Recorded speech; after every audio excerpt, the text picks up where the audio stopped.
తెరిస్తే ఉయ్యాల, కన్ను మూస్తే నిన్ను మొయ్యాల. భయము లేకుంటే భక్తి, ఈ రెండిట్లో ఏ ఒక్కటి ఉన్నా కూడా హెడ్ మాస్టర్ గారికి, అలాగే chief legal aid defence counsel Gangaram sir గారికి, మరియు assistant legal aid counsel Umesh Rao Dole గారికి, మరియు ఏఎస్ఏ గారికి, మిగతా టీచర్లకు, మీడియా మిత్రులకు, పిల్లలందరికీ నా యొక్క నమస్కారం. ముఖ్యంగా ఈ చట్టం గురించి తెలుసుకోవాలంటే ఈ ఎలాంటి చెడు పనులు చేయొద్దు అనుకుంటే రెండు ఉండాలి మనిషికి.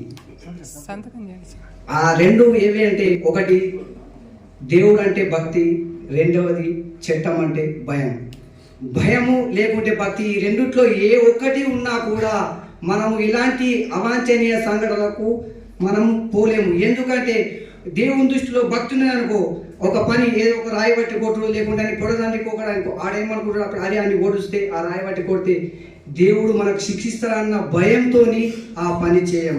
అదే దేవుని దృష్టిలో భక్తి లేదు, చట్టం దృష్టిలో భయం ఉన్నదనుకో, ఆయనను కొట్టి పొడిస్తే, అదే చట్టం అనేది ఆయన ఓడిస్తే పోలీసు వాళ్ళు కంప్లైంట్ రాసుకొని మన కోర్టులో వెలిసి శిక్షిస్తారని ఆ భయంతో ఆ పని చేయడం. ఈ రెండిట్లో ఏ ఒక్కటి ఉన్నా కూడా ఇలాంటి చెడు పనులు చేయడు. ఆ రెండిట్లో లేని వాళ్ళే ఈ పనులు చేస్తున్నారు, చెడు పనులు. కరెక్టా కాదా?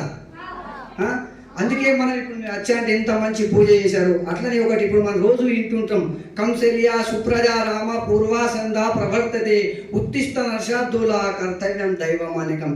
ఇది ఇంటూనే ఉన్నాం కానీ దాని అర్థాన్ని తెలుసుకోవడానికి మనం ప్రయత్నం చేసిన ఎప్పుడన్నా పుట్టున చేయలేదు. కౌశల్య సుప్రజారామ అంటే కౌశల్యకు పుట్టినటువంటి మంచి పిల్లవాడ ఓ శ్రీరామ, పూర్వాసందా ప్రవర్తతే, సూర్యుడు ఉదయించు వేళ అవుతుంది, ఉత్తిష్ట నిద్రలే, నరశార్థుల నరులలో పులి వంటి వాడ, కర్తవ్యం దైవమానికం, ఆ దైవాన్ని ఆరాధించుట నీ జీవిత లక్ష్యం రామ అని రాముల వారి గురువు గారైన విశ్వామిత్రుల వారు రాముని ప్రొద్దున నిద్రలేపుతున్నారు అన్నమాట. మన ప్రొద్దున ఏంటుంటాం కదా, వినడమే తప్ప దాన్ని అర్థం చేసుకోవడానికి ప్రయత్నం చేయాలి. అది చేస్తే మనకి ఇంకా మంచి ఆలోచనలు వస్తాయి, ఎట్లా చదువుకోవాలా ఏంది అన్న విషయాలు తెలుస్తాయి.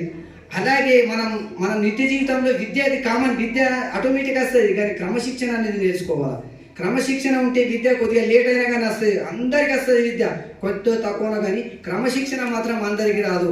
ఎట్లా అంటే నీ జీవితం ఎన్నాళ్ళు అంటే ఎవరైనా చెప్పగలుగుతారా? ఎవరు చెప్పలేరు. మరి నీకు ఎన్నేళ్ళు అంటే టక్కని చెప్తావు, నాకు 18 ఏళ్ళు సార్, నాకు 35 ఏళ్ళు, నాకు 60 ఏళ్ళు. అదే మరి నీకు ఇంకెన్నాళ్ళు అంటే ఎవరైనా చెప్తారా? ఎవరు చెప్పలేరు. ఎందుకు గ్యారంటీ లేదు? ఈ జీవితం రెండు కనురెప్పల మధ్య సమయం. కన్ను తెరిస్తే ఉయ్యాల, కన్ను మూస్తే నిన్ను మొయ్యాల. ఇది వాస్తవం. ఎందుకంటే ఏ మానవుడు ఏ భూభాగంలో చనిపోతాడో కూడా ఎవరికి తెలియదు. నువ్వు పుట్టడం ఎక్కడో, పెరగడం ఎక్కడో, సంపాదించడం ఎక్కడో, ఉద్యోగం ఎక్కడో, ఇల్లు కట్టడం ఎక్కడో, చివరకు నీ ప్రాణం పోయేది ఎక్కడో, నిన్ను మోసేదెవరో, నీపై పెట్టే మట్టేదో కూడా ఎవరికి తెలియదు.